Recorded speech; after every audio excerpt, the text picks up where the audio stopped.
اس حدیث میں تو خوشخبری ہے کہ 10 دنوں کا نیک عمل اللہ کو باقی دنوں کے اعمال سے زیادہ محبوب، زیادہ پسندیدہ ہے. تو کتنا بڑا چانس مل رہا ہے ہمیں کہ پہلی ذی الحجہ سے ہم تیار ہو جائیں نیک عمل کرنے کے لیے، خالص اللہ کے لیے.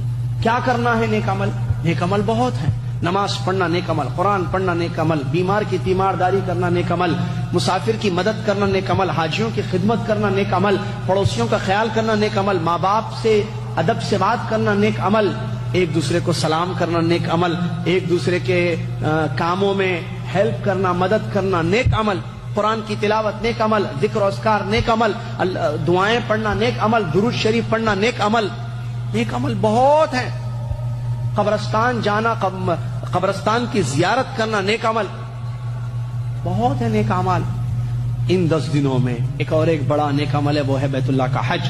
جو لوگ حج کرنا چاہتے ہیں تو اس میں کوئی شک نہیں ہے کہ یہ بھی بہت بڑا عمل ہے، کیونکہ یہ اسلام کا ایک رکن ہے.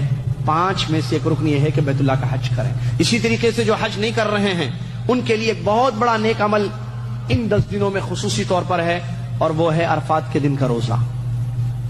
حدیث میں نبی صلی اللہ علیہ وسلم سے سوال کیا گیا عرفہ کے روزے کے بارے میں، تو آپ نے فرمایا کہ سال بھر کے گناہ بخش دیے جاتے ہیں اس سے.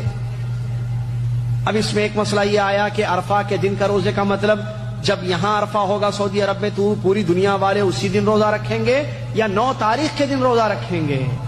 سوال جواب دوسرا صحیح ہے، 9 تاریخ کے. یہی علماء کا فتویٰ ہے کہ 9 تاریخ کے دن روزہ رکھیں گے، اس لیے کہ حدیثیں جو آئی ہیں اس میں 2 الفاظ ہیں، ایک یوم عرفہ ہے اور یوم التاسع ہے. ایک حدیث میں ایک حدیث میں یہ ہے کہ عرفہ کا دن، اور ایک حدیث میں ہے کہ 9 تاریخ.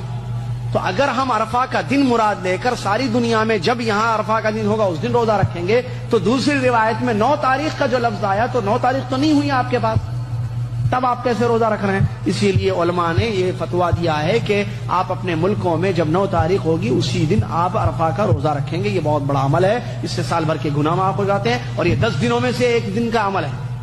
اسی طریقے سے 10 ذی الحجہ کے دن جانوروں کی قربانی دینا ان لوگوں کے لیے جو حج نہیں کرنا چاہتے ہیں، اضحیہ جس کو کہتے ہیں، عید کی قربانی، یہ بھی بہت بڑا نیک عمل ہے. اور یہاں مسئلہ بتا دوں، جو آدمی عید کی قربانی دینا چاہتا ہے، جیسے آپ پاکستان میں، انڈیا میں، یا آپ یہاں جدہ میں، تو آپ 1 تاریخ سے قربانی دینے تک 10 تاریخ تک اپنے بال اور ناخنوں کو نہ نکالیں.